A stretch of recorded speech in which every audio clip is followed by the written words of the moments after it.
बिहार दरोगा का जो पूछा हुआ क्वेश्चन है वो देखेंगे। पूछा हुआ क्वेश्चन है जो देखते हैं। तो बिहार दरोगा का जो भी पूछा हुआ क्वेश्चन है वो हम उसका सॉल्यूशन देखेंगे। और यह जो बुक है ज्ञान बिंदु का जो थर्ड एडिशन है वो थर्ड एडिशन वाला बुक है। ठीक है, इसका देखेंगे, फास्ट रहेगा और थोड़ा जल्दी में रहेगा। इससे पहले आप टेलीग्राम पे संयम पाठशाला को क्या कर रही है, ज्वाइन कर सकते हैं। अगर नहीं आपको आ पा रहा है तो 6207482229 पे आप SMS कर सकते हैं। तो देरी ना करते हुए आगे बढ़ते हैं। बोल रहा है कीव राजधानी है, मतलब कीव किसकी राजधानी है? तो यूक्रेन की। किसकी राजधानी है? कीव यूक्रेन की राजधानी है। नेक्स्ट क्वेश्चन देखेंगे। नेक्स्ट क्वेश्चन बोल रहा है 1857 के विद्रोह के दौरान जगदीशपुर में इसका नेतृत्व कौन किया था? 1857 के विद्रोह में जगदीशपुर से विद्रोह का नेतृत्व कौन किया था? तो कुंवर सिंह। कौन किया था? कुंवर सिंह। कुंवर सिंह। और जो जगदीशपुर है वो आरा में पड़ता है। कहाँ पड़ता है? आरा में पड़ता है। 1857 के विद्रोह के दौरान जगदीशपुर में इसका नेतृत्व कुंवर सिंह द्वारा किया गया था, जो आरा के पास जगदीशपुर के एक तबाह और असंतुष्ट जमींदार थे। अब नेक्स्ट क्वेश्चन देखते हैं।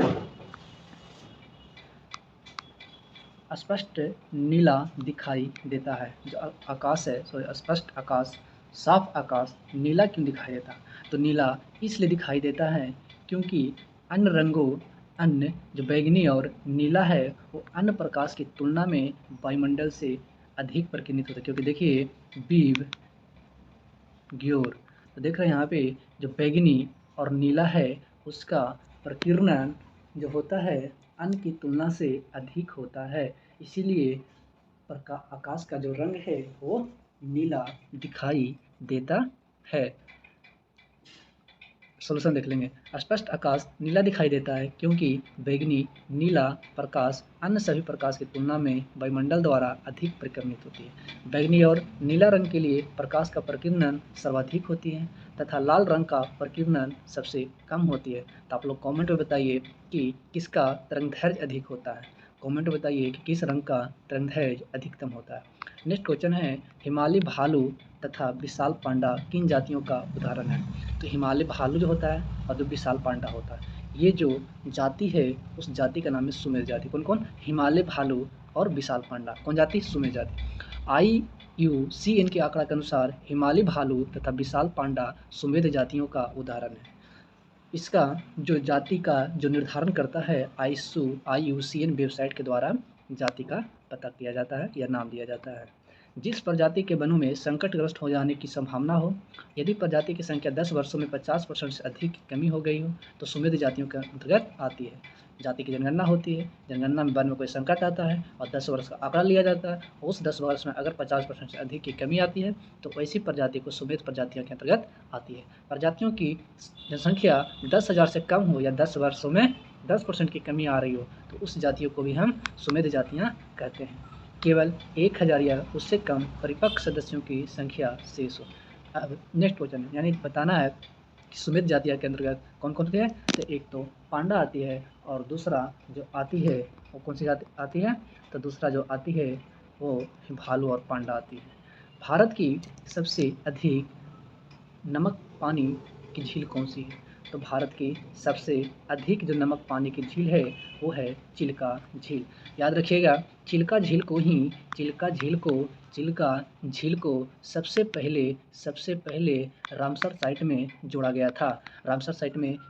था। लेकिन सबसे बड़ी रामसर साइट तो वो है सुंदरवन। कौन है? सुंदरवन। कौन है? सुंदरवन। नेक्स्ट क्वेश्चन,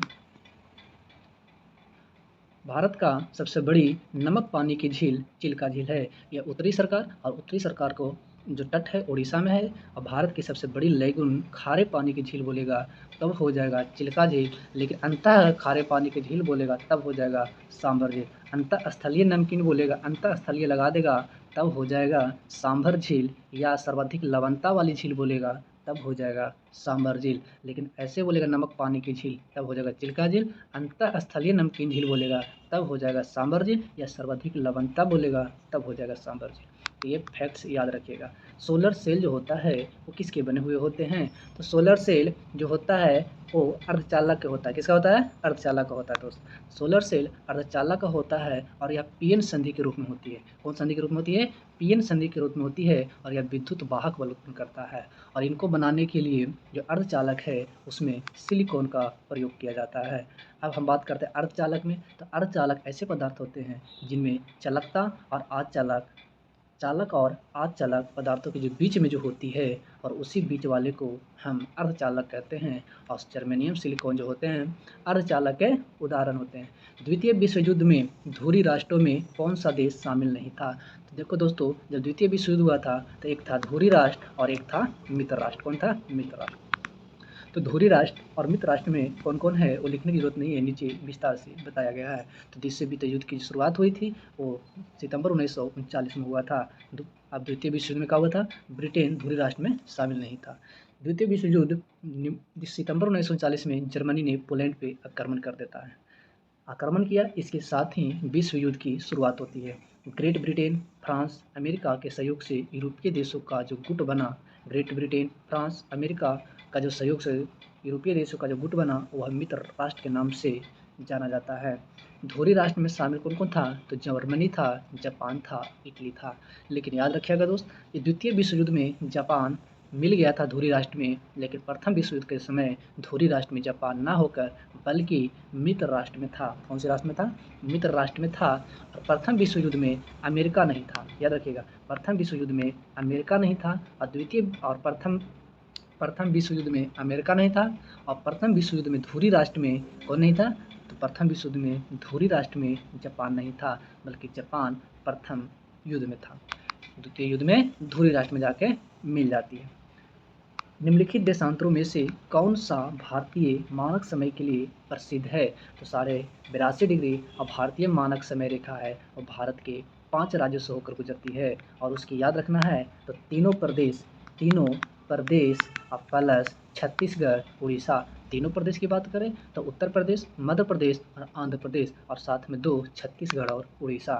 तो देखते हैं दोस्तों, भारत जो होती है वो उत्तर प्रदेश के मिर्ज़ापुर के इलाहाबाद के नैनिक नामक स्थान से गुजरती है, और भारत के 5 राज्यों से होकर गुजरती है। उत्तर प्रदेश, मध्य प्रदेश और आंध्र प्रदेश, और ये दोनों याद रखिएगा छत्तीसगढ़, उड़ीसा। तीनों प्रदेश, छत्तीसगढ़, उड़ीसा, ये पाँचों से भारतीय मानक समय रेखा गुजरती है। नेक्स्ट देखते हैं। तो बोल रहा है बधावगम शब्द का कौन सा संधि विच्छेद सही है?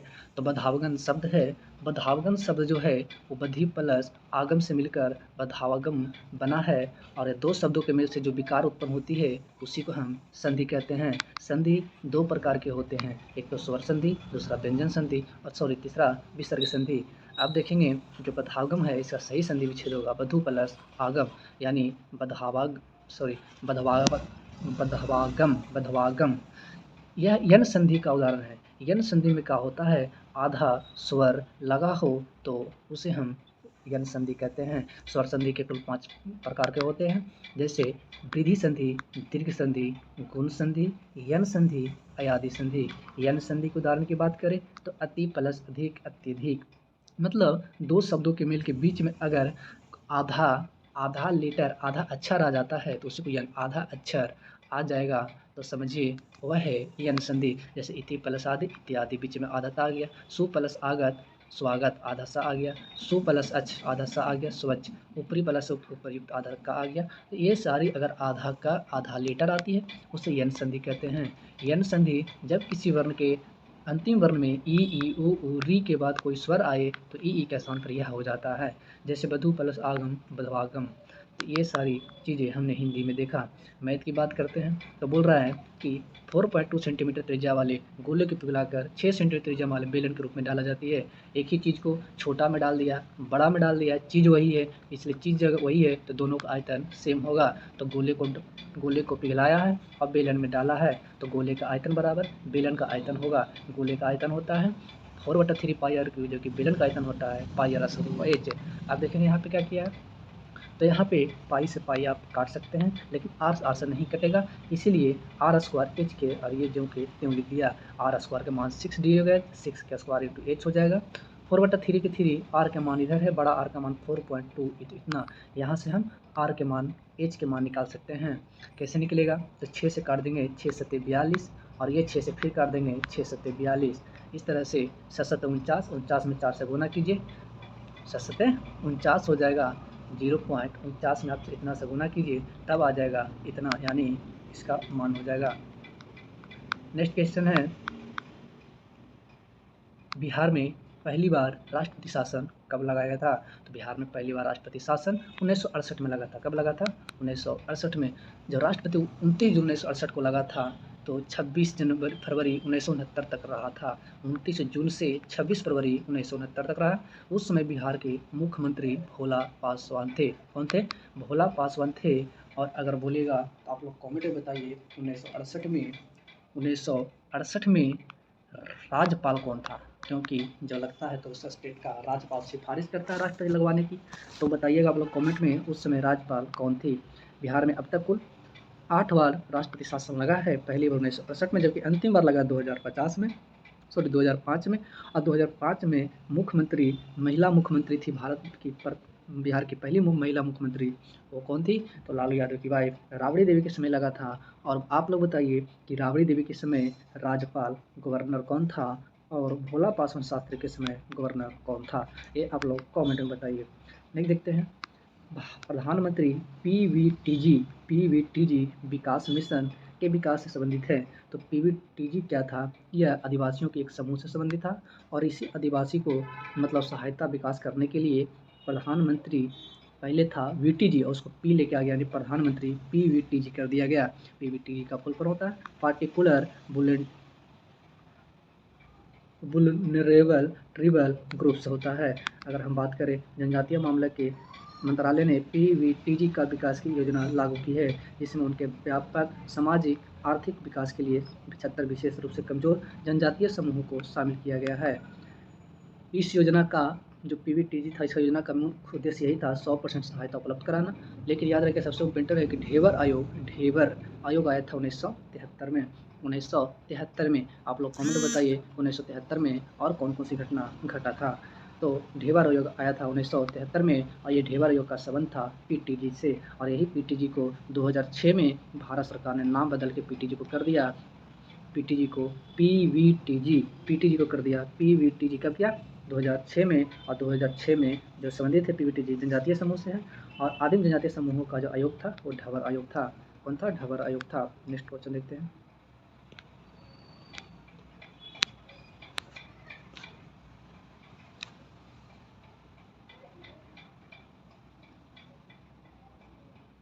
भारतीय अंतरिक्ष 2000 मतलब 23 की क्वेश्चन है, इसको छोड़ देते हैं, आगे देखते हैं। हाँ, इसरो की बात है तो बताइए आप लोग कमेंट, इसरो की स्थापना कब हुआ था? तो 15 अगस्त 1969 को। 15 अगस्त 1969 को कब हुआ था? 15 अगस्त 1969 को। अभी वर्तमान में बताइए कमेंट में कि इसरो के अध्यक्ष कौन है? नेक्स्ट देखते हैं, बास्केटबॉल के मैदान को क्या कहते हैं? तो बास्केटबॉल के मैदान को कोर्ट कहते हैं। क्या कहते हैं? कोर्ट कहते हैं। क्या कहते हैं? कोर्ट कहते हैं।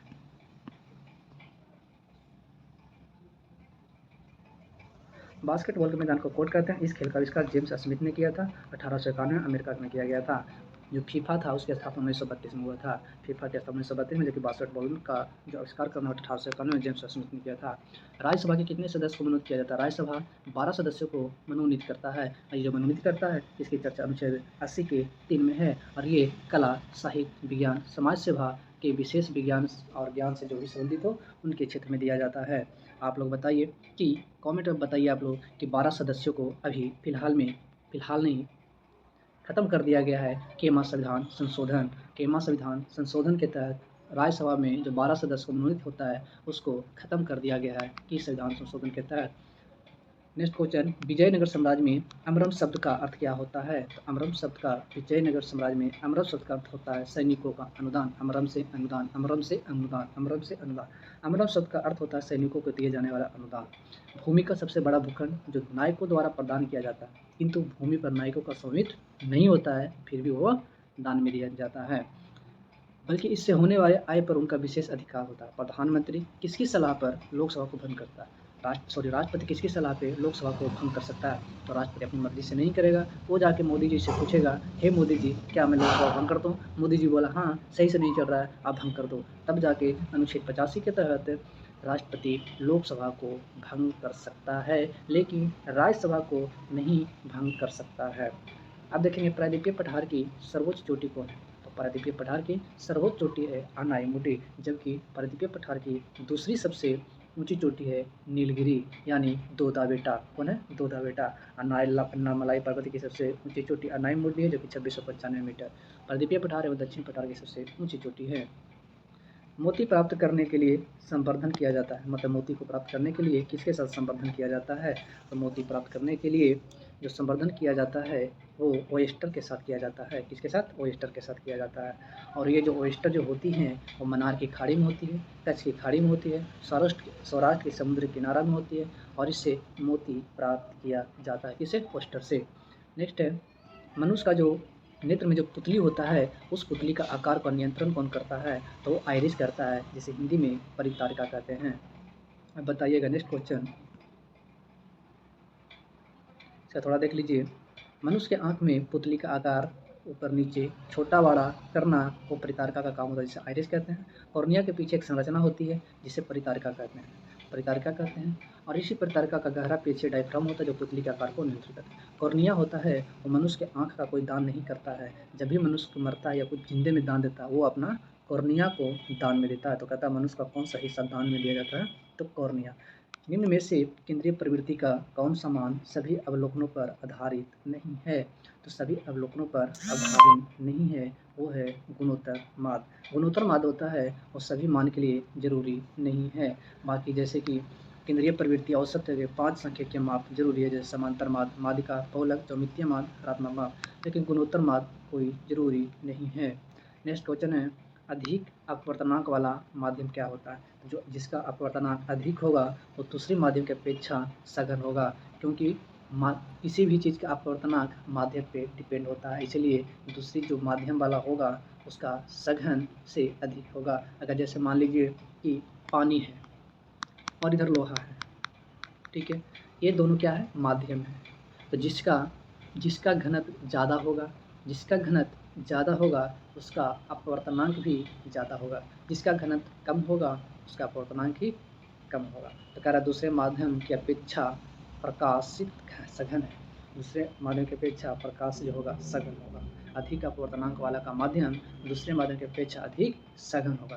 कहने का मतलब एक ही है कि जो वस्तु जितना हार्ड होगा, जैसे कि लोहा बताएं और इधर पानी है, ये दोनों क्या है? ये दोनों है माध्यम। क्या है? माध्यम है। अब जिसका माध्यम तो है, लेकिन जो माध्यम जिसका माध्यम अधिक सघन हो, सघन मतलब कठोर, तो सबसे ज़्यादा हार्ड ही होता है, तो इसीलिए इसका अपवर्तनांक ज़्यादा होगा। पानी का कम होगा, पानी का माध्यम है, दोनों क्या है? माध्यम, लेकिन इसका सघन कम है। जब सघन कम है तो इसका अपवर्तनांक भी कम होगा। वही बोल रहा है अधिक अपवर्तनांक वाले दूसरे की अपेक्षा अधिक सघन होगा। सतलज और काली नदी के बीच के हिमालय को, तो देखो इसका ट्रिक है, शक करेगा। शक कौन करता है? कुमारी लड़की पे। शक हमेशा कुमारी लड़की पे किया जाता है, तो सतलज काली से हो गया कुमायूं हिमालय। शक हमेशा कुमारी लड़की पे करता है, तो सतलज अब काली हो गया कुमायूं हिमालय।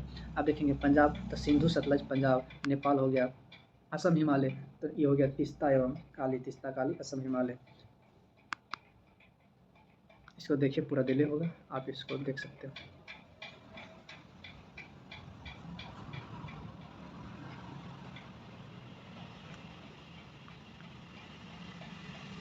सतलज और काली के बीच के हिमालय को कुमायूं हिमालय कहते हैं। नदियों घाटियों के आधार पर सर सिडनी बुराड़ द्वारा, किसके द्वारा? सर सिडनी बुराड़ के द्वारा हिमालय को 4 प्रादेशिक भागों में भी बांटा गया, जैसे कि पंजाब हिमालय, कौन हिमालय? पंजाब हिमालय 560 किलोमीटर। सिंधु सतलज, पंजाब हिमालय सिंधु सतलज होगा। कुमायूं हिमालय, कुमारी क्या करता है? शक करता है, तो सतलज काली। बाकी अब नेपाल से शुरू करते हैं, तो सबसे पहले नेपाल काली नदी से शुरू होता है, काली से चलेगा तीस्ता, काली से जाएगा तीस्ता, फिर तीस्ता जाएगा, फिर तीस्ता से कहाँ जाएगा? दिहांग, तब हो जाएगा असम हिमालय। काली से तीस्ता नेपाल और तीस्ता से दिहांग असम हिमालय। सबसे अगर लंबाई के हिसाब से सबसे बड़ा हिमालय बोलेंगे तो असम हिमालय हो जाएगा। कौन हो जाएगा? असम हिमालय। और सबसे छोटा बोलेगा तो कुमार हिमालय, क्योंकि लड़की का वही कम होता है, इसी वजह से हम कुमारी रहती है, और जब कुमारी रहती है तो कुमायूं हिमालय हो गया। सरकार द्वारा अवरोधों, प्रतिबंधों की हटाने की प्रक्रिया को क्या कहते हैं? जब कोई सरकार कोई अवरोध और प्रतिबंध को हटा देता है तब उसे हम उदारीकरण कहते हैं। मतलब आपने उदार कर दिया, प्रतिबंध को हटा दिया, थोड़ा छूट भी लो और थोड़ा जो अवरोध था पूरी खत्म कर दी, तो उस प्रकार के हम उसको उदारीकरण कहते हैं। हस्तक्षेप रहता है, पूर्ण रूप से रहता है। कहता है उदारीकरण विभिन्न प्रतिबंधों द्वारा दूर कर अर्थव्यवस्था के विभिन्न क्षेत्रों को मुक्त करने की नीति है।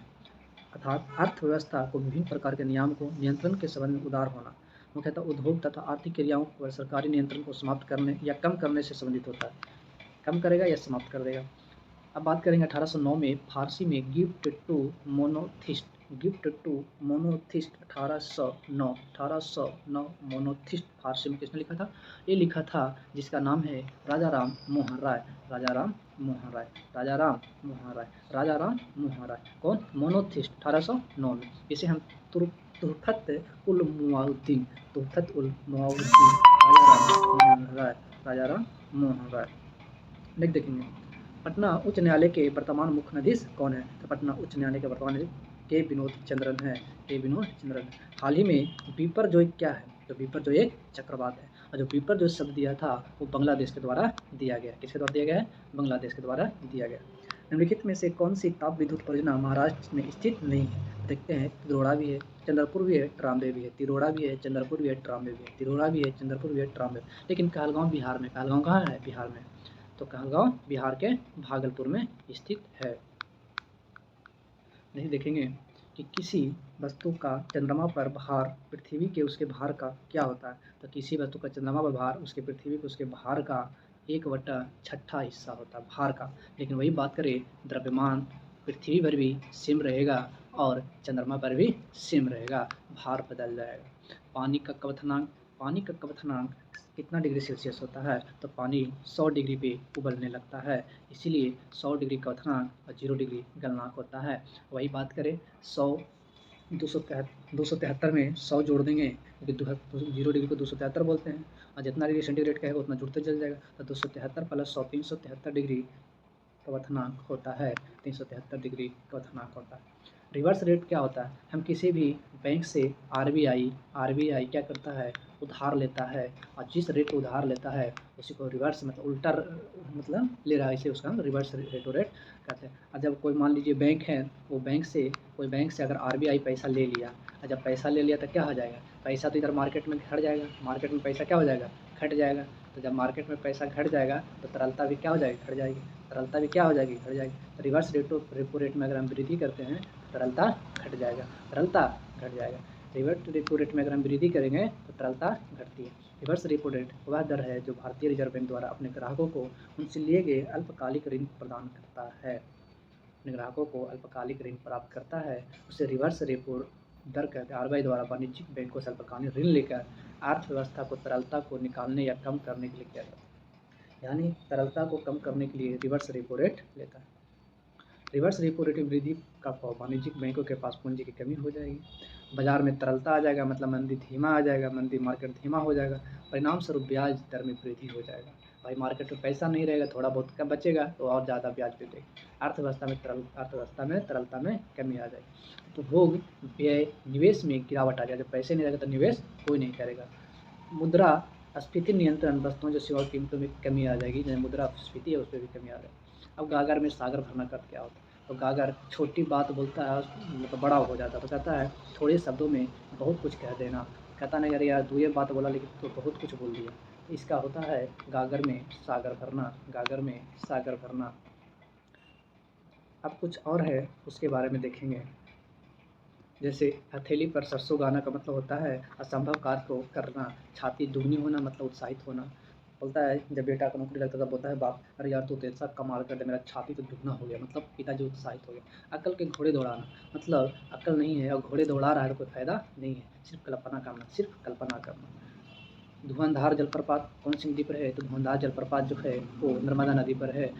और एक और है नर्मदा नदी के पहले जलप्रपात के बारे में जानते हैं। जब नदी का जल किसी स्थान पर खड़े ढाल से ऊपरी भाग से तीव्र गति से नीचे की ओर गिरता है तो उसे हम जलप्रपात कहते हैं।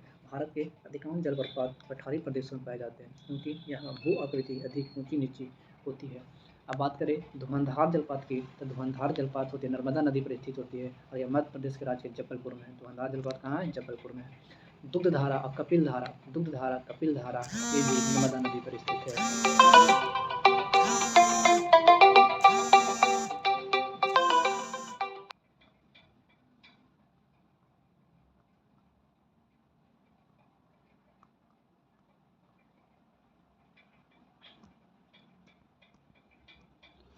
क्वेश्चन नंबर 37 देखेंगे, बोल रहा है निम्न में से किसका उपयोग कांच पर लिखने के लिए किया जाता है। तो कांच पर लिखने के लिए हाइड्रोजन फ्लोराइड का, क्योंकि लिखेंगे कब, जब फ्लोराइड होगा तो हाइड्रोजन फ्लोराइड का, हाइड्रोजन फ्लोराइड यानी हाइड्रोजन फ्लोराइड का उपयोग कांच पर लिखने के लिए किया जाता है। कांच पर लिखने के लिए हाइड्रोजन फ्लोराइड का प्रयोग किया जाता है और इसका अन्य नाम है फ्लोरोहाइड्रिक, हाइड्रोफ्लोरिक, हाइड्रोफ्लोराइड। यह जल में हाइड्रोजन के विलयन का एक मान है।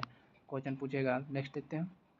हाल ही में 1915 में भारत लौटने के बाद गांधी जी किस तरह के कपड़े पहनते थे। तो जब 1915 में भारत लौटा तो गांधी जी ने काठियावाड़ी किसानों से कि जैसी कपड़ा पहनने की निर्णय लिया कि उन्होंने बहुत मेहनती लोग हैं और काठियावाड़ कहाँ है, तो गुजरात में है, तो उसके जैसा कपड़े पहनने का निर्णय लिया। 1921 में जाकर उन्होंने धोती की धारण की।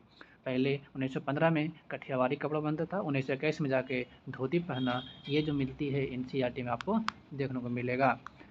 मध्यकाल में सामंत को उसका लॉर्ड जो जमीन देता था वो क्या कहलाता था। तो मध्यकाल में जो सामंत लॉर्ड उसका जमीन देता था उसको हम कहते थे, क्या कहते थे, तो फिफ कहते थे। क्या कहते थे, तो उसको हम लोग कहते थे फिफ। क्या कहते थे, फिफ कहते थे। तो मध्यकाल में सामंत को उसका लॉर्ड जो ज़मीन देता था उसको हम फिफ कहते थे। क्या कहते थे, सामंत को जो ज़मीन देता था उसको हम फिफ कहते थे। निम्न में से कौन सा मिश्रण नहीं है। तो असावित जो होता है वो मिश्रण नहीं, बाकी दूध में पानी मिला होता है, वायु है जो हवा में नाइट्रोजन गैस वगैरह बहुत होता है, आयनोक्रित में भी बहुत सारा आयोडिक का मात्रा उसमें होती है। तो ये सारी मिश्रण है, जबकि आश्रित जल मिश्रण नहीं है। आश्रित जल मिश्रण नहीं है, बाकी से सभी मिश्रण। आश्रित जल एक यौगिक है। यौगिक क्या होता है, जब कोई पदार्थ दो या दो से अधिक तत्वों से मिलकर नियत अनुपात में, मतलब एक फिक्स अनुपात रहेगा, जैसे कि इतना सारा रहेगा। जैसे जल एक यौगिक है, लेकिन आश्रित जल एक यौगिक जल क्या है, यौगिक है। क्यों, क्योंकि इसमें H2O होता है, यानी इसमें 2:1 होता है। अब देखो 2:1 का रेशियो है कि जल चाहे इतना सारा रहे या जल इतना रहे, ये जल और हाइड्रोजन और ऑक्सीजन का जो रेशियो है 2:1 ही रहेगा। तो ये क्या होता है, उसमें एक नियत होता है। जो यौगिक में जो दो तत्व होता है उनकी मात्रा नियत होती है, नियत अनुपात में होती है। रासायनिक तौर पर संयोजक से बनता है, जैसे जल, मीथेन, चीनी, नमक। और चीनी इतना सारा रहे चाहे चीनी इतना रहे, चीनी का सूत्र सेम होगा, इसलिए जल ये इतना सा हो चाहे जल इतना हो, जल का सूत्र सेम होगा मतलब जो रेशियो है वो भी सेम होगा। एक देश में एक विशेष वर्ष के दौरान उत्पादित सभी वस्तुओं सेवाओं के कुल मूल्य को ही हम सकल घरेलू उत्पाद कहते हैं, जिसे इंग्लिश में जीडीपी कहते हैं। यानी एक वर्ष में देश के अंदर गांजा, दारू, भट्टी, ये अल्लाह फल्ला चिलाना कुछ भी हो, देश के अंदर में जो भी होने के बाद जो पैसा आता है, जो चीज़ें होती है, वो सारी जीडीपी उत्पाद के अंतर्गत आती है। जीडीपी को घरेलू उत्पाद कहते हैं। प्रथम विश्व युद्ध का तत्कालीन कारण क्या था, तो कुछ नहीं था, फर्डिनेंड था, राजकुमार था, उसकी पत्नी, दोनों की कर जाती है हत्या। तो 28 जून 1914 को ऑस्ट्रियन राजकुमार फर्डिनेंड की हत्या कर दी जाती है और इस घटना को हम सेराजोवा हत्याकांड के नाम से जानते हैं। तो सेराजोवा हत्याकांड जो हुआ था प्रथम विश्व युद्ध के दौरान हुआ था और सर्बिया का षड्यंत्र माना था। कौन, ऑस्ट्रिया ने बोला था ये सर्बिया का षड्यंत्र है। नवनिर्वाचित लोकसभा में तत्कालिक अध्यक्ष के लिए बोलते हैं प्रोटेम स्पीकर किसके द्वारा चुना जाता है। तो यह चुना जाता है, राष्ट्रपति चुनता है। कौन चुनता है, राष्ट्रपति चुनता है, लेकिन वह वरिष्ठ जो सदस्य होता है लोकसभा का उसको चुना जाता है। प्रोटेम स्पीकर की नियुक्ति राष्ट्रपति करती है। कौन करती है, राष्ट्रपति। कौन सा देश G20 का सदस्य नहीं है। तो G20 का सदस्य कौन नहीं है, तो वो G20 जो होती है वो G20 का बैठक भारत ने किया था और G20 का जो स्थापना हुआ था वो हुआ था 1999, लेकिन बांग्लादेश इसका सदस्य नहीं है। G20 एशियन वित्तीय संकट के बाद वित्त मंत्री केंद्रीय बैंक के गवर्नर के साथ एक चर्चा करने के लिए एक मंच बनाती है और G20 में 19 देश शामिल है। 19 देश प्लस एक अफ्रीकन यूनियन और एक यूरोपियन यूनियन। अफ्रीकन यूनियन और यूरोपियन यूनियन मिला के टोटल 21 सदस्य हैं। G20 के सदस्य अगर की बात करें तो देख लेते हैं एक बार। अर्जेंटीना, ऑस्ट्रेलिया, ब्राज़ील, कनाडा, चीन, France, Germany, Bharat, Indonesia, Italy, Japan, Korea, गणराज्य मेक्सिको, रूस, सऊदी अरब, दक्षिण अफ्रीका, तुर्की, यूनाइटेड किंगडम, संयुक्त राष्ट्र अमेरिका, यूरोपीय संघ तथा अफ्रीका। ये सारी अफ्रीकन संघ हुई थी। यूरोपियन संघ तथा अफ्रीका संघ 2023 में आया। निम्न में से कौन सा पादप युग में उभयलिंगी पुष्प होते हैं? उभयलिंगी क्या होता है? उभयलिंगी पुष्प जो होता है वो दोनों में क्या होता है, पुंकेसर और स्त्रीकेसर दोनों उपस्थित हो, उसी को हम उभयलिंगी कहते हैं। जैसे गुड़हल और सरसों, क्या होता है, गुड़हल और सरसों के पादप युग में उभयलिंगी पुष्प होते हैं। जब पुष्प में पुंकेसर और स्त्रीकेसर दोनों उपस्थित हो तो उसे उभयलिंगी पुष्प, जैसे गुड़हल, सरसों। जब पुष्प में सिर्फ पुंकेसर या स्त्रीकेसर में कोई एक हो तो उसको हम पुष्प एक लिंगी कहते हैं। क्या कहते हैं? उभय मने दोनों, उभय मने दोनों, उभय मने दोनों। अब एक लिंगी कौन बनूंगा? पपीता, तरबूज, पपीता, तरबूज, पपीता, तरबूज। टोक्यो ओलंपिक में सुमित नागल ने भारत का प्रतिनिधित्व किया था। तो सुमित नागल एक टेनिस खिलाड़ी था। कौन सा खिलाड़ी था? टेनिस खिलाड़ी था। भारतीय अनुसंधान में किस देश ने यूरोप का नेतृत्व प्रदान किया? तो भारतीय अनुसंधान ने पुर्तगाल देश से नेतृत्व किया था। पुर्तगाल देश से। अब बात करते हैं नेक्स्ट क्वेश्चन।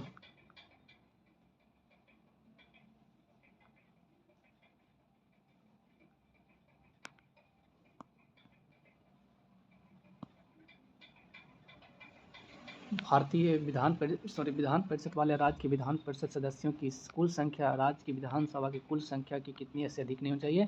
तो 1/3 से अधिक नहीं होनी चाहिए। और जो इसकी चर्चा है अनुच्छेद 171 के अनुच्छेद 171 के 3 में है, 71 के 1 में। विधान परिषद वाले राज्यों की विधान परिषद के सदस्यों की कुल संख्या उस राज्य की विधानसभा की कुल संख्या के 1/3 से अधिक नहीं होगी। विधान परिषद में सदस्यों की अधिकतम संख्या विधानसभा की 1/3 और न्यूनतम संख्या 40। अधिकतम 1/3 होना चाहिए और न्यूनतम 40 होनी चाहिए। नेक्स्ट देखते हैं जी का मान कितना होता है? तो जी का मान 6.67 इंटू 10 के पावर -11 नैनोमीटर स्क्वायर। 10-11 जी का मान 10-11 नैनोमीटर प्रति kg स्क्वायर। जी का मान सभी स्थानों पर एक समान होता है। जी का मान सभी स्थानों पर एक समान होता है। डिमोस शब्द का तात्पर्य क्या है? डिमोस का मतलब होता है जनता। क्या होता है? जनता। और जनता और शासन दोनों मिला के लोकतंत्र का निर्माण करता है। लोकतंत्र अंग्रेजी शब्द है जो डेमोक्रेसी का हिंदी रूप आता है। डेमोक्रेसी 2 यूनानी शब्दों से मिलकर डेमोस और क्राइटेरिया, जिसका अर्थ होता है जनता और शासन।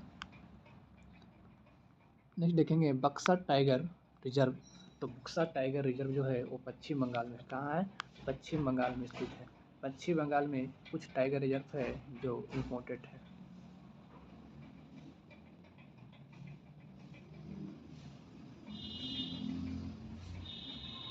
जैसे कालीवेब पश्चिम बंगाल। भारतीय संविधान का 25 किससे संबंधित? भारतीय संविधान का 25 से 28 जो है वो धार्मिक स्वतंत्रता के अधिकार से संबंधित है। भारतीय संविधान की 25 धार्मिक स्वतंत्रता मतलब कोई भी धर्म मनाने की आज़ादी है।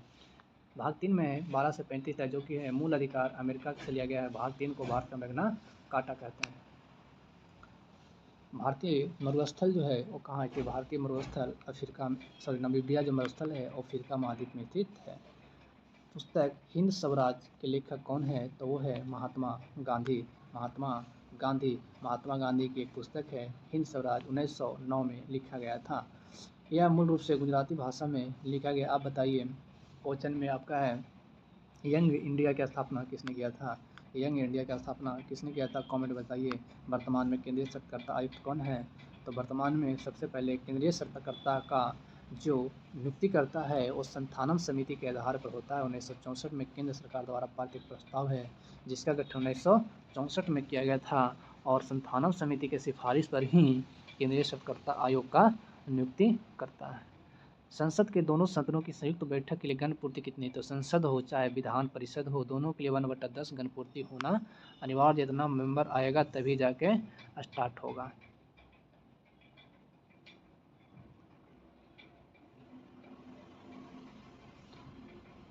भारत में प्रतिवर्ष आर्थिक सर्वेक्षण कौन प्रकाशित करता है? तो भारत में जो आर्थिक सर्वेक्षण होता है, इकोनॉमिक सर्वे जो करता है, वो वित्त मंत्रालय करता है, यानी भारत सरकार करता है। यह करने की वर्तमान में जो वित्त मंत्रालय है उसका नाम क्या है? तो महिला है, जिसका नाम आप कमेंट में बता सकते हैं। तो आप लोग बताइए कि वित्त मंत्री कौन है? वित्त मंत्री कौन है जो बजट लाती है? अब एक मैथ है, 3600 का 10%, 3 वर्ष का चक्रवृद्धि ब्याज क्या होगा? जबकि वार्षिक दर की गणना याद कीजिए। अब देखो 10 से है 11 हो गया, फिर 10 से 11 हो जा रहा, फिर 10 से 11 हो जा रहा, तो 3 बार में, तो 10 से कितना हो गया? 1000 हो गया। 11 का क्या हो गया? 1331 हो गया। अभी कितना ज़्यादा था? 331 ज़्यादा। 331 की वैल्यू दिया हुआ है, तो वार्षिक गणना ज्ञात कीजिए कि तो ब्याज कितना हो? 331। 331 से देखिए कौन कट रहा है। इस तरह से आप मार सकते हैं, इतना करने की कोई ज़रूरी नहीं है। संसाधनों जो प्रकाश जो वर्षक उपभोग से समाप्त हो जाते हैं उन्हें क्या कहते हैं? तो वैसे संसाधन जो वर्षक उपभोग से समाप्त हो जाते हैं, तो जो समाप्त होगा, याद रखिए, जो समाप्त होगा उल्टा हो जाए, अनविकरणीय। जो समाप्त नहीं होगा नवीकरणीय। जो समाप्त होगा समझो कि नवीकरणीय नहीं, अनवीकरणीय।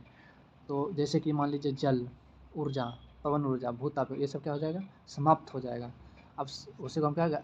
अनवीकरणीय। अब नवीकरणीय क्या होता है? जो समाप्त नहीं होता है, जो समाप्त नहीं होता है।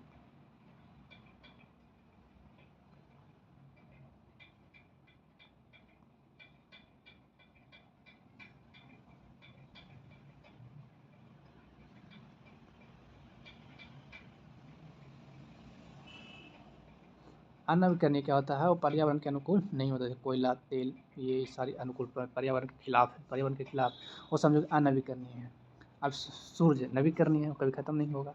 जीवों के परीक्षित अवशेष को क्या कहते हैं? तो जीवों के जो परीक्षित अवशेष होता है उसी को तुम जीवों से जीवाश्म, जीवों से जीवाश्म। अब जीवाश्म में क्या क्या पाया जाता है? जीवाश्म में मीथेन पाया जाता है, कार्बन डाइऑक्साइड पाया जाता है। बाबू जगजीवन राम छात्रावास योजना का संबंध किन विद्यार्थियों के लिए? बाबू जगजीवन राम जो लाया गया था, पहले लाया गया था लड़की के लिए, लेकिन बाद में क्या किया, 1961 में लड़की के लिए चल रहा था। 89-90 में क्या लड़कों के लिए भी शुरू किया, और 2008 और 18 में इसको संशोधित किया गया।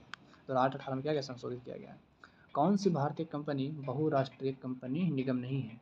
तो BSNL जो है वो बहुराष्ट्रीय निगम नहीं है। अब जैसे बड़ा बड़ा जितना भी कंपनियां सारी बहुराष्ट्रीय कंपनी है, जैसे कि टाटा मोटर्स हो गया, एशियन दवा हो गया, रेनबैक्सी हो गया, ये सारी बहुराष्ट्रीय निगम है। अब BSNL बहुराष्ट्रीय निगम नहीं है क्योंकि सरकार का है, तो इसलिए बड़ा चीज़ें है नहीं, छोटा मोटा सरकार का है, चल रहा है खींच तान के। अब ये एयरटेल वगैरह ये सब बहुत बड़ी बड़ी कंपनियाँ। तो बहुराष्ट्रीय निगम में वही कंपनियाँ होती है जो स्वयं अपने कार्य में देश में शामिल करती है, लेकिन अपनी शाखाओं सहायक कंपनियों आदि के नेटवर्क के माध्यम से अन्य देश में अपना व्यवसाय चलाता नहीं, जैसे कि एयरटेल वगैरह विदेश में भी चलाता है। अब देखेंगे नेक्स्ट है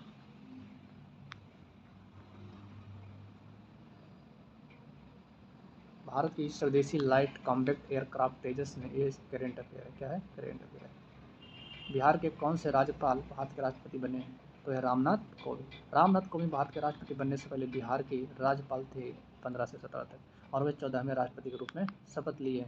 तो बताइए 15वें राष्ट्रपति के रूप में शपथ किसने लिया? कॉमेंट में बताइए 15वें राष्ट्रपति के रूप में शपथ किसने लिया? नाथपा झाकड़ी जो हाइडल पावर प्रोजेक्ट है वो किस राज्य में है? तो नाथपा झाकड़ी जो है हिमाचल प्रदेश में। कहाँ है? हिमाचल प्रदेश में। Nathpa Jhakri hydel power project Bharat के हिमाचल प्रदेश राज्य में स्थित है। नाथपा झाकड़ी परियोजना सतलज नदी पर हिमाचल प्रदेश में स्थित है। नाथपा झाकड़ी परियोजना सतलज नदी पर हिमाचल प्रदेश में स्थित है। अब चमगादड़ तथा पक्षी के पंख जो होते हैं वो कैसे होते हैं? तो चमगादड़ और पक्षी के पंख होते हैं समवृत्तीय अंग होते हैं।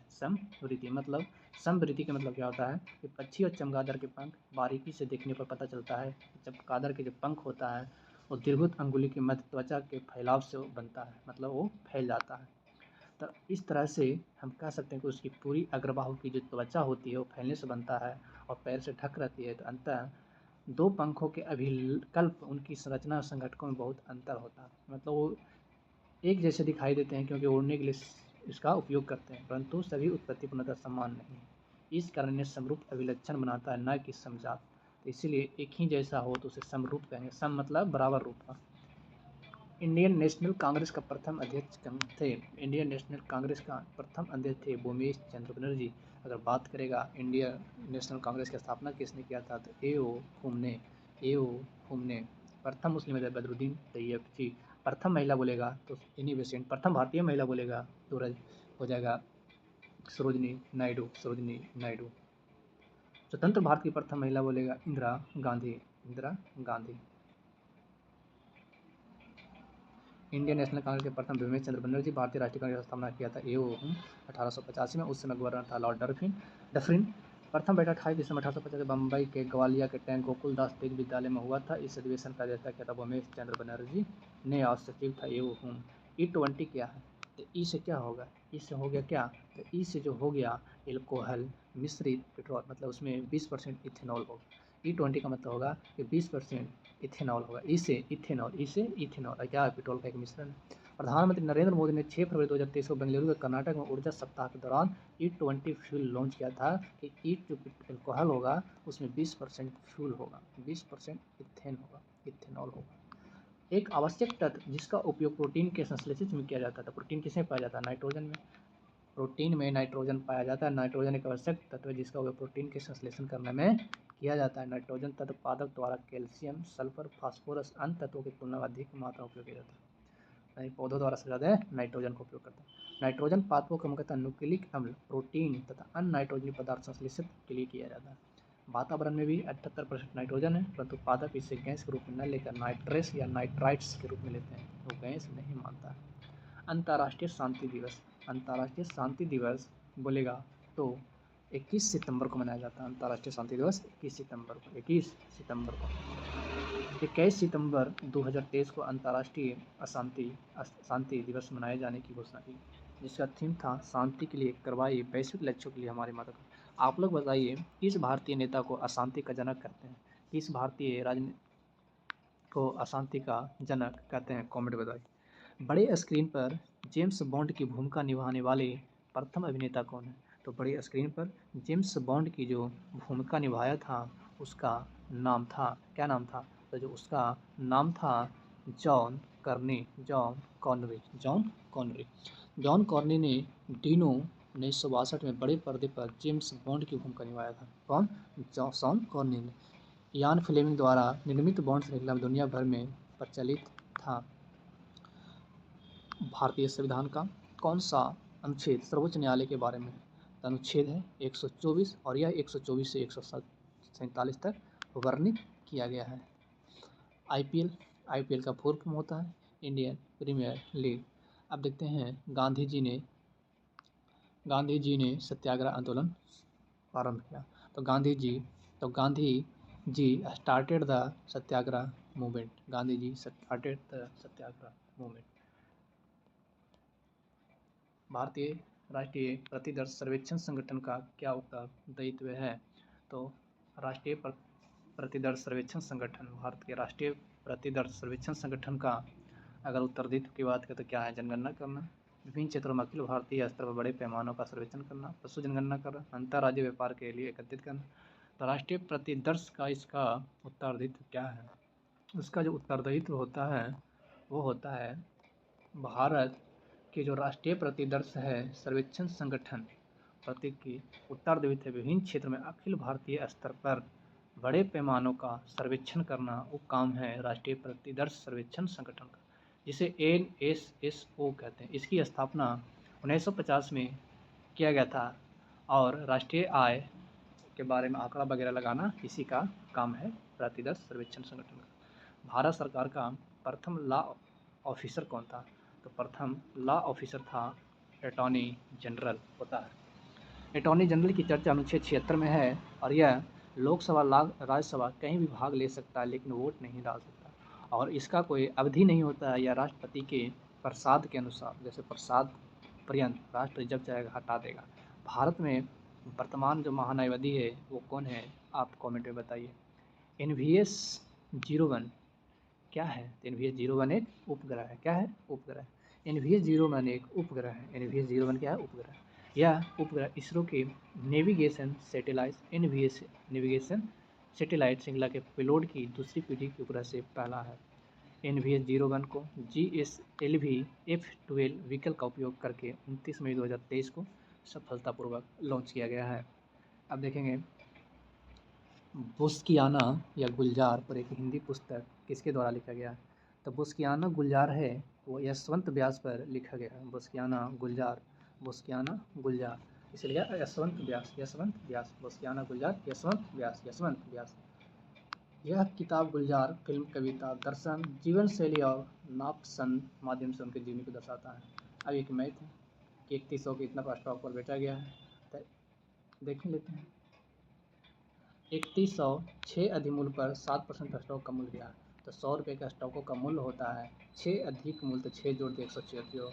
अब 3100 का स्टॉक मूल्य क्या होगा, तो स्टॉक मूल्य होगा 106 रुपया बढ़ गया कितने पे, 100 पर। 3100 पे निकालना तो 3100 से गुना कर दीजिए, 100 से काट दीजिए, 100 से 2 100 इतना से गुना कर दीजिए, 106 में 31 आ जाएगा 3286। 3286। नेक्स्ट क्वेश्चन है,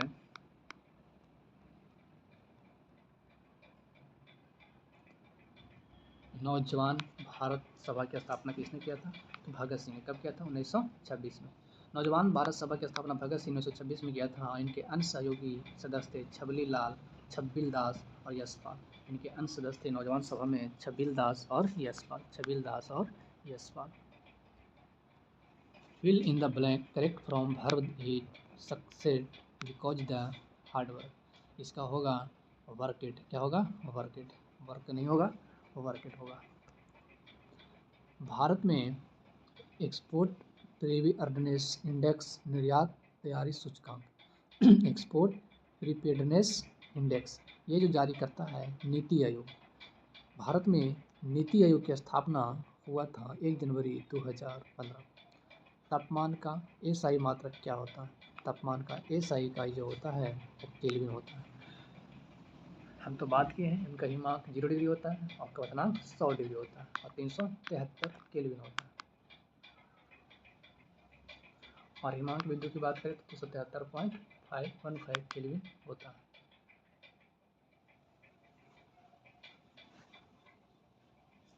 अगर फारेनहाइट की बात करें तो क्वथनांक 212 और हिमांक 32 होता है। फारेनहाइट की बात करें तो क्वथनांक 212 और हिमांक 32 होता है।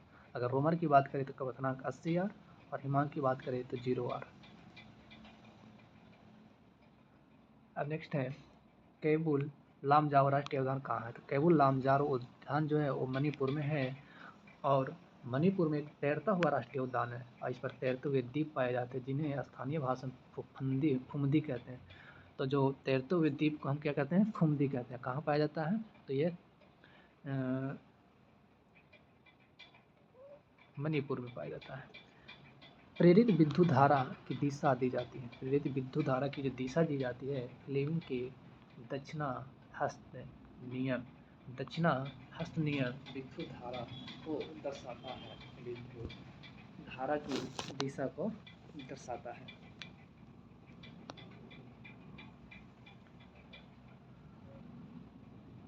अवयव क्षेत्र चुंबकीय क्षेत्र चालक की गति है और ये धारा की दिशा है।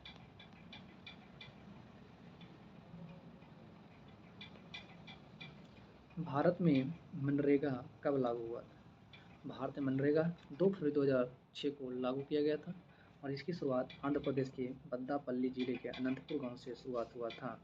इस पूर्व में इसका नाम नरेगा था। 2 अक्टूबर 2009 से नाम बदलकर इसको मनरेगा कर दिया गया।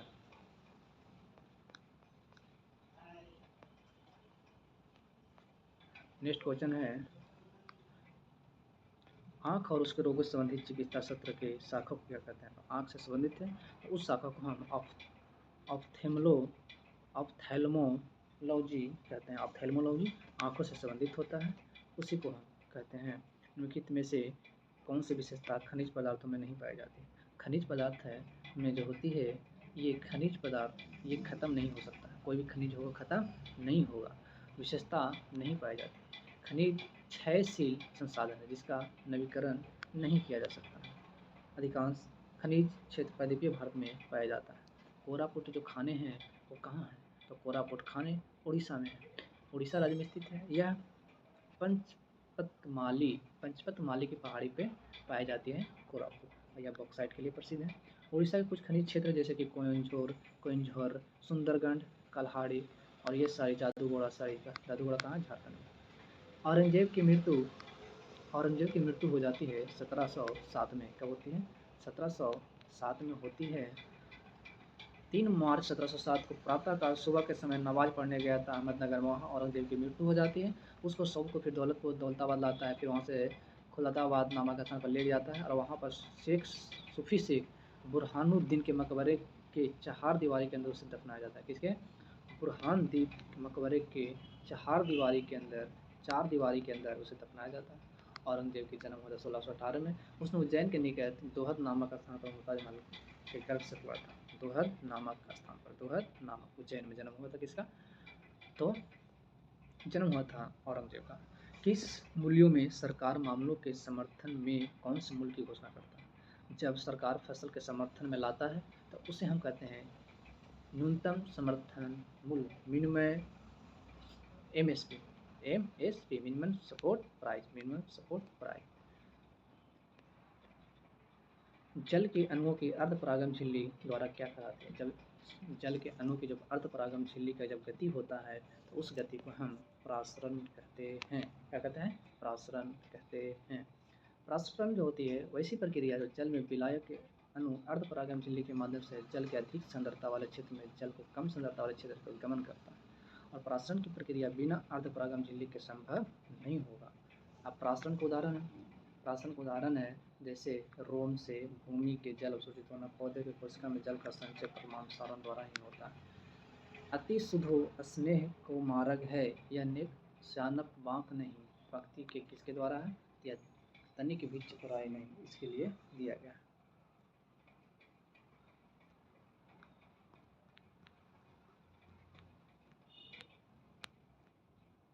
अब देखेंगे कोइलवर पुल कहाँ है? तो कोइलवर पुल सोन नदी पर है। कोइलवर पुल सोन नदी पर है। सोन नदी पर है और इस पुल का आधिकारिक नाम अब्दुल बारी पुल कर दिया गया है, जिसकी स्थापना 1856 में ईस्वी में, जब परिचालन 1862 में हुआ था। यह पटना तथा भोजपुर के बीच की सड़क है, जो सड़क रेल मार्ग जिसकी लंबाई 1440 मीटर है।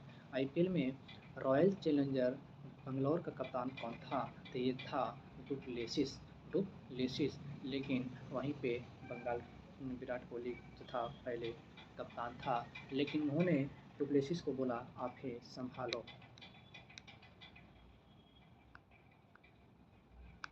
अंतर्राष्ट्रीय जैव विविधता दिवस 2023 का थीम क्या था? तो इसका थीम था from agreement to action, build of biodiversity. जैव विविधता 22 मई को मनाया जाता है। गौतम बुद्ध ने धर्म चक्र प्रवर्तन कहाँ से आरंभ किया? जहाँ पर उन्होंने प्रथम बार ज्ञान की प्रवचन दिया, उस स्थान को धर्म चक्र प्रवर्तन प्रथम उपदेश दिया था सारनाथ में, सर्वाधिक उपदेश दिया था श्रावस्ती में। ठीक है, तो आप लोग को बताते हैं कम समय में फास्ट रिवीजन। फिर भी शेयर अगर क्वेश्चन देखना है तो हमारे चैनल को सब्सक्राइब कीजिए, और टेलीग्राम पे बिहार दरोगा का सिर्फ सेट अगर मारना है तो 6207482291 पे SMS करें, या टेलीग्राम पे संयम पाठशाला